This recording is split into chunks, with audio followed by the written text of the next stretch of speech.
आज हूँ ये कौन देखुं ना कोईडार फेमस मटन देखूँ केते सुंदर देखा जाऊँगी। मटन को आनिली छेचा मसला आउ टे कंचा पियाज देकी भल से गोले देवे। यहाँ गोलेला ही जानवे दिने रांधतु जानवे केते टेस्टी लगे। गोले देवे भल से गोले देवे पियाज को चुना चुना करके भलसे गोलेबे कारण गोटा गोटा पियाज रही जमा भी भल लगे। देखो मुझे गोलेदेली पियाज गुड़ा मोर केमती गोटा गोटा होगी अच्छी। तापर मसला अलरेडी कषी देली मटन को तादेह पकईदेली। मसलाटा तेल छाड़ला पर मटनटा कंचा मसला सहित गोलेबे।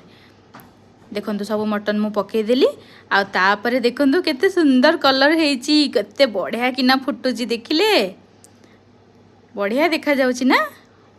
तापरे देखो मटन तरकारी आमर रेडी हो गला। घर को आज गेस्ट आसीथिले तो मटन सहित किछि नाही बास टिके सालाड बनईदेलु टमाटो पियाज काकुड़ी देकी आ उसना भात मटन झोल आउ आमे समस्ते खाइलु। देखो मो दीटा नणंद सेठी बसचंती आसीथिले कोईडार फेमस मटन बहुत टेस्टी।